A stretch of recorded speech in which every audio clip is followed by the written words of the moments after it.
Jireenya kee keessatti milkaa'uu yoo barbaadde dirqama qabxii kana harfan seeraan hordofuu qabda.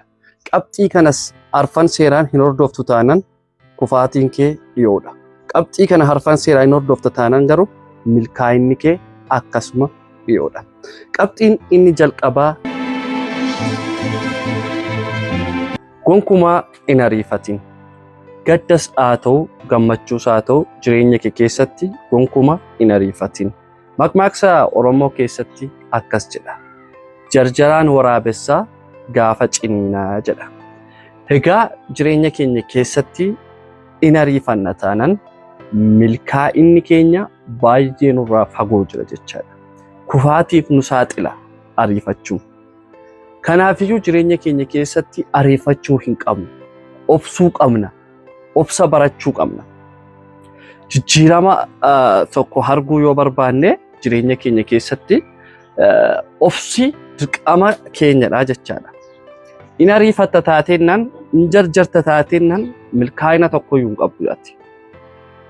Fakkeenyaaf namni tokko oduu dhufee sitti odeessi haa jennu.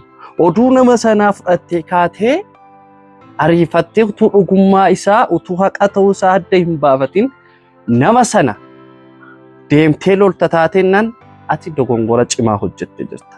Hojii tokko hojjechuuf utuu adda hin baafatin, utuu maalummaa hojii sanaa hin hubatin jarjartee deemtee hojii sana hojjette taatee booda garuu hojii sun kan si gaabbisiisu ta'uu danda'a. Kanaaf maalummaa hojii tokkoo yookaan immoo maalummaa jireenya tokkoo baruu qabda dirqama. Ariifachuu hin qabdu, jarjaruu hin qabdu. Kanaafiyyuu jireenya keenya keessatti ariifachuun milkaa'ina keenya kufaatii guddaarra kan buusu ariifachuudha. Kanaaf obsi dirqama guddaa nurra taa'eeru. Obsuu qabna jechaadha. Kanaafiyyuu jireenya kee keessatti obsa qabaadhu. Egaa qabxiin inni lammaffaa gonkumaa hin dhiphatin. Jireenya kee keessatti milkaa'uudhaaf yookaan immoo wanta tokko hojjechuudhaaf hin dhiphatin. Ammuma kana maaf hin jijjiiramu yookaan ammuma kana maaf hin guddadhu jettee of hin dhiphisin. Fakkeenya xiqqoo tokkoon siif fudhadha. Ati har'a dhalattee, har'a daa'imtee, har'a adeemtee, har'a sadarkaa kanarra hin geenye.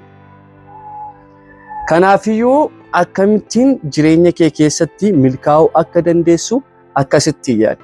Har'a maal akka hojjechuu qabdu adda baafadhu. Bor maal hojjechuu akka qabdu adda baafadhu. Fayyuma of dhiphisuun faayidaa tokko siif hin qabu. Maraatummaarra si buusa. Of dhiphisuun jireenya keessatti jiraachaa jirtu kufaatiitti si geessa. Of dhiphisuun jireenya boriif abdattee jirtu akkati hin milkeessine yookaan hin jijjiiramne sadarkaa gadaanaatti kan si buusudha. Kanaafiyyuu jireenya kee keessatti of hin dhiphisin. Namni of dhiphisu yoomiyyuu taanaan hin jijjiiramu, hin guddatu, hin milkaa'u, daandii maraatummaa hordofa yookaan immoo daandii isa hin milkeessine hordofaa jira jechaadha. Maaliif namni har'a dhalatee, har'a guddatee, har'a sadarkaa kanarra ga'e hin jiru. Jijjiirama suutaatiin sadarkaa kanarra ga'e jechaadha. Kanaaf guddachuu yookaan milkaa'uu yoo barbaadde maal akka irra hojjettu adda baafadhu. Kanaafiyyuu of dhiphisuun siif faayidaas ta'e bu'aa tokkoyyuu siif hin qabu. Kanaaf of hin dhiphisin. Egaa qabxiin inni sadeeffaa immoo gonkumaa abdii hin kutin. Qabxiin murteessaadha qabxiin kun. Jireenya kee keessatti hanga barbaaddee yaalteetta ta'uu danda'a. Waggoota hedduu hojjettee milkaa'uu dadhabdeetta ta'uu danda'a. Waggoota hedduu barattee galma ga'uu dadhabdeetta ta'uu danda'a. Waggoota hedduuf waan baay'ee hojjetteetta ta'uu danda'a. Garuu milkaa'uu hin dandeenye. Sababa tokko sitti himu sababiitti milkaa'uu hin dandeenyeef keessaa inni tokko. Hojii si gammachiisu, hojii sitti tolu, hojii na milkeessa jettee yaaddu hojjechaa hin jirtu. Yoo hojii sana hojjette immoo daftee abdii kutta. Kanaafiyyuu jireenya kee keessatti daftee abdii hin kutin. Milkaa'uuf jijjiiramuun abdii yoo hin kunne sana keessa jira. Waggaa hedduu sitti haa fudhatu hojii sana hin jaallatta ta'uu danda'a. Waggaa hedduu sitti haa fudhatu barnoota sana hin jaallatta ta'uu danda'a. Waggaa hedduu sitti haa fudhatu wanta sana hojjechuu feeta haa ta'u. garuu milkaa'ina guddaa, milkaa'ina yoomiyyuu jijjiiramuu hin dandeenye, milkaa'ina eenyuyyuu sirraa fudhachuu hin dandeenye milkeessita. Kanaafuu jireenya kee keessatti hariifattee abdiin kutiin. Maaliif hin jijjiiramu? Maaliif hin guddadhu? Maaliif hin milkaa'u? Ammuma kana ta'uu qaba jettee abdii hin kutiin. Namni jijjiiramaa yookaan namni milkaa'inaa abdii hin kutu. Abdii hin kutiin.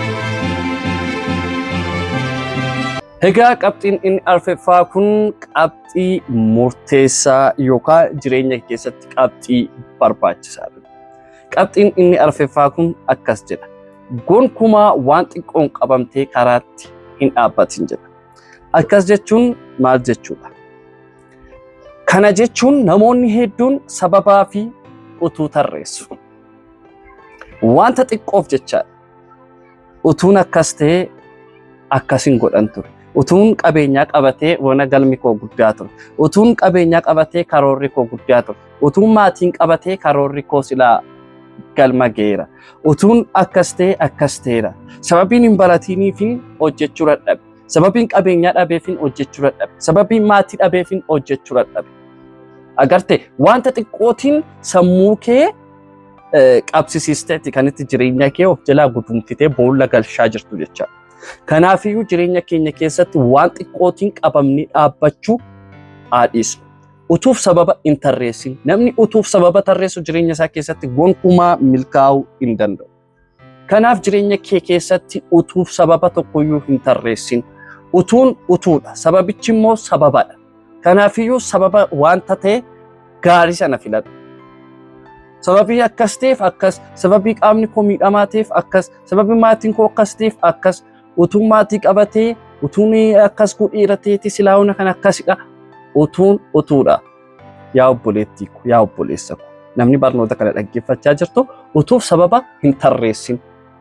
Jireenya kee keessaa utuuf sababa baasi. Egaan kabajamtoota hordoftoota Eebbaa Broadcast. Sagantaa koo har'aa asuma irratti goolaba.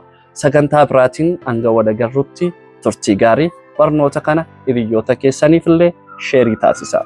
Galatooma.